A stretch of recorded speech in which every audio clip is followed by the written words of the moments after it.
Hello అండి, అందరికీ నమస్తే. Welcome to simply foods. ఈరోజు మన సింప్లీ ఫుడ్స్లో సొరకాయతో పచ్చడి ఎలా చేయాలో చూపించబోతున్నానండి. ఈ సొరకాయ పచ్చడి వేడివేడి అన్నంలో కనుక నెయ్యి వేసుకొని తిన్నా, చపాతీలోకి అయినా చాలా టేస్టీగా ఉంటుందండి. ఒకసారి ఇలా ట్రై చేసి చూడండి. ఇప్పుడు సొరకాయ పచ్చడి చేసుకోవడానికి కావాల్సిన పదార్థాలు ఏంటో చూద్దాము.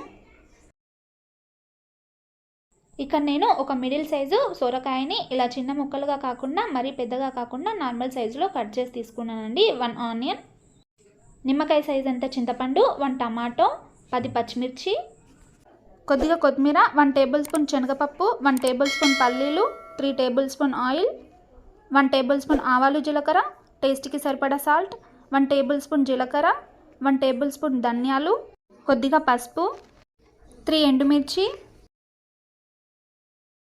ఒక రెబ్బ కరివేపాకు.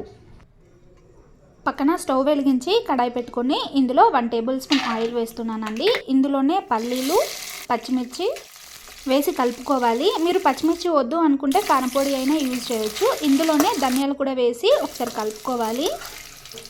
అన్నీ ఇలా ఫ్రై అయ్యాక ఒక ప్లేట్లోకి తీసుకోవాలి.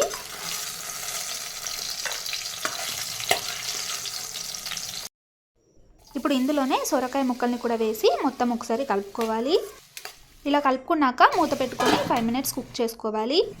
5 మినిట్స్ తర్వాత మూత తీసి ఒకసారి కలుపుకొని ఇందులోనే ఆనియన్స్,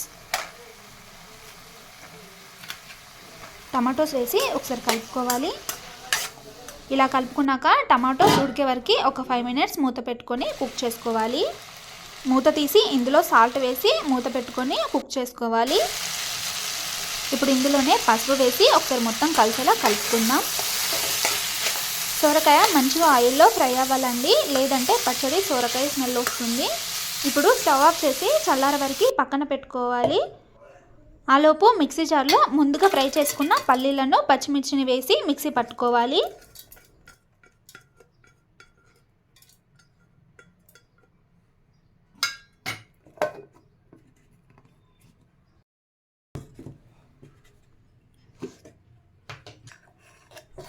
ఇలా బరకగా మిక్సీ పట్టుకోవాలండి.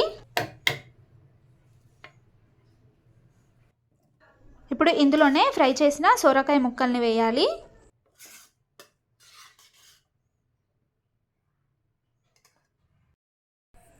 ఇప్పుడు జీలకర్ర, చింతపండు వేసి మిక్సీ పట్టుకుందాం.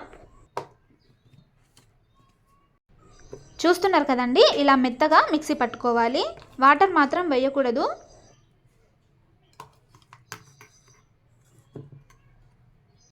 ఇప్పుడు దీన్ని ఒక గిన్నెలోకి తీసుకోవాలి.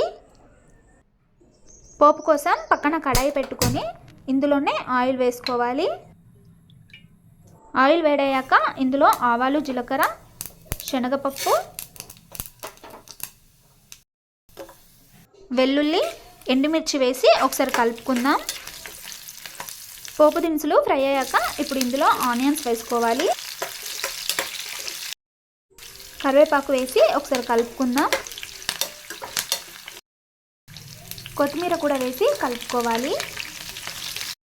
ఇప్పుడు ఇందులో పసుపు వేసి మొత్తం కలిసేలా కలుపుకుందాం. ఇప్పుడు ఈ పోపుని సొరకాయ పచ్చడిలో వేసుకోవాలండి. అంతే అండి, సొరకాయ పచ్చడి రెడీ. ఈ పచ్చడి వేడివేడి అన్నంలో కనుక తింటే ఎంతో టేస్టీగా ఉంటుందండి. ఇలా ఒకసారి ట్రై చేసి చూడండి. ఈ వీడియో కనుక మీకు నచ్చినట్లయితే తప్పకుండా మన ఛానల్ని సబ్స్క్రైబ్ చేసుకోండి. అలాగే మర్చిపోకుండా ఒక లైక్ చేయండి. అలాగే కిందనున్న బెల్ ఐకాన్ని టచ్ చేయండి. ఈ పచ్చడి మీరు ట్రై చేశారా? అయితే ఎలా వచ్చిందో కామెంట్ సెక్షన్లో కామెంట్ చేయండి. Thank you.